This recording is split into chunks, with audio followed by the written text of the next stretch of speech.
7월 마지막 주 KMATV 뉴스 브리핑 시작하겠습니다. 중앙재난안전대책본부가 코로나19 더블링 현상이 3주 연속 지속되자 8월 말 확진 28만 명 발생을 전망하고 의료기관의 중증 환자 치료병상 추가 확보, 행정명령 등을 발표했습니다.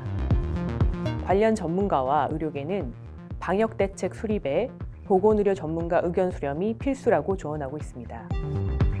여목이 대한의사협회 코로나19 대책전문위원회 위원장은 정부에 전문가가 참여해야 과학방역이라며 의협과 협의해 방역 원칙을 수립할 것을 촉구했습니다.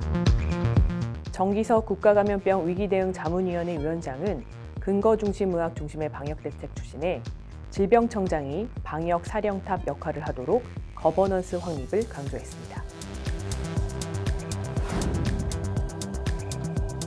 코로나19 여파로 의료기관 입원 외래 환자 수가 급감한 것으로 나타났습니다. 이는 보건복지부가 발표한 최근 통계에서 확인됐는데요.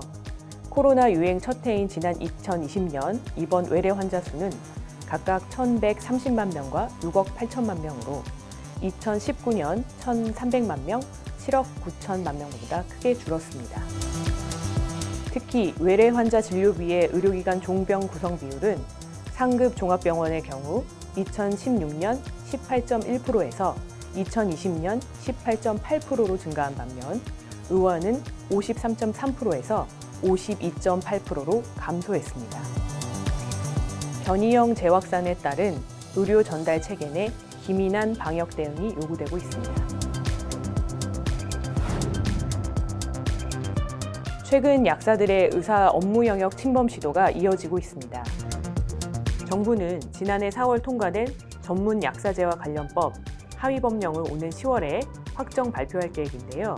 그간 약사들은 전문 약사 역할에 환자 상태 평가와 약물 치료 계획 등을 포함시키려 노력해 왔습니다. 정부 역시 일정 조건을 충족하는 의료기관의 전문 약사 자격을 인정하는 하위 법령 규정을 긍정적으로 검토하고 있습니다. 의료계는 치료 주체인 의사의 역할 침범은 용인할 수 없다라는 강경한 입장입니다. 한편 약계는 커뮤니티 케어 정책에 편승해 방문 양료 제도화까지 꾀하고 있습니다. 41대 의협집행부의 역점 사업인 회원권익위원회의 활동 성과 소식이 전해졌습니다. 회원권익위는 지난해 대구 회원의 자동차 보험 진료비 청구 내역 중 과잉 진료가 의심된다며 심평원이 일부만 삭감 조정한 것에 대해 손해보험사가 제기한 손해배상 청구 소송을 적극적으로 지원해 왔는데요. 법원은 최근 손보사의 청구를 기각했습니다. 의사의 의학적 판단보다 심평원 심사 결과를 앞세우려는 손보사의 청구가 법적으로 이유 없음을 명확히 한 것입니다. 우리 협회는 소액소송 남발 등 무분별한 손보사들의 행태에 경종을 울리는 판결을 환영했습니다. 의료계는 물론 국회와 약계에서까지도 비대면 진료 제도화의 검토가 신중하게 필요하다고 입을 모았습니다. 더불어민주당 신현영 의원과 이필수 의협회장, 최강훈 대한약사회장은 지난 18일 국회에서 기자회견을 통해 무분별한 비대면 진료 허용 기류를 우려했습니다. 특히 이필수 의협회장은 비대면 진료는 대면 진료의 보조적 수단으로 활용돼야 한다는 것이 원칙이라고 강조했습니다. 아울러 플랫폼 업체의 상업적, 위법적 행위들이 도를 넘고 있다고 지적하며 정부의 대책 마련을 촉구했습니다.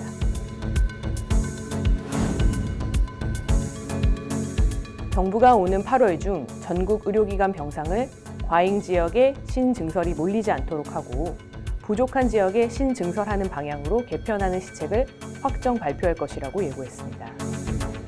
현행법상 병상 관리 권한이 있는 각 시도에 시책을 전한 뒤 올해 안으로 지방자치단체별 수급 계획을 마련토록 한다는 계획인데요.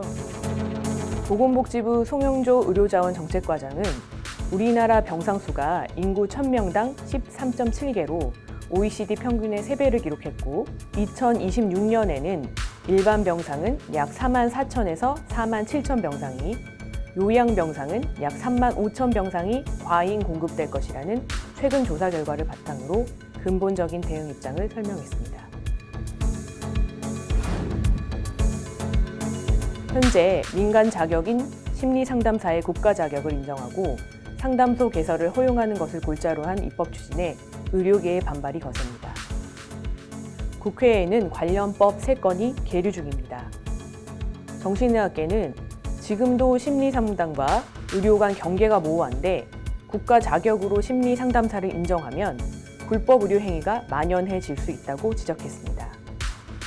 앞서 우리 협회는 교육 체계 및 인증평가 등의 시스템 부재, 불법 의료행위 조장뿐 아니라 현행 보건의료관계법과 상충한다는 반대 의견을 보건복지부에 제출한 바 있습니다. 정부가 의료기관의 비급여 진료 내용 보고 의무화를 연내에 강행하겠다는 뜻을 밝혔습니다. 보건복지부 강준 의료보장관리과장은 최근 청년사신문에 코로나 유행으로 유예된 관련법 개정 논의를 비급여 협의체를 통해 재개해 8월 중으로 관련 고시안을 마련하고 공표할 예정이라고 밝혔습니다. 우리 의료계는 국민건강보험법상 급여 대상이 아닌 비급여 진료를 통제하려는 것은 과잉 규제 금지 원칙에 위반해 의료인과 환자의 행복 추구, 선택의 자유, 사생활의 비밀을 침해한다며 관련법에 대한 헌법소원 심판을 청구한 상태입니다. 건강보험 보장성 강화 정책이 실손의료보험 손해액 증가를 부추기고 있다는 주장이 나와 시선을 끕니다. 보험연구원이 최근 발표한 보고서에 따르면 2005년부터 2020년까지 총 20조 원 이상의 건보 재정이 보장성 강화 정책에 투입됐지만 보장률은 62에서 65%대에 정체되어 있습니다. 보험연구원 연구진은 2009년 이후 실손보험 위험 손해율이 100%를 상회하는 수준이며 코로나 기간 손해율은 130% 이상이라며 실손보험을 판매할수록 커지는 손실로 사업의 지속 가능성을 위협받고 있다는 게 보험사 입장이라 지적했습니다.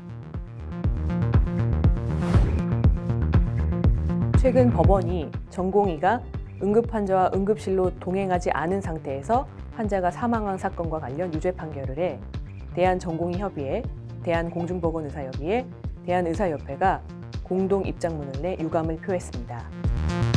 갓 3개월 근무한 1년차 전공의에게 응급실에 동행하지 않았다는 이유만으로 징벌적 형사처벌을 내린 것이 과중하다는 것입니다. 이들 단체는 사건의 원인으로 미흡한 전공의 수련교육 체계와 구조를 지목했습니다. 아울러 사망한 환자의 명복을 빌며 유가족의 깊은 위로를 전했습니다.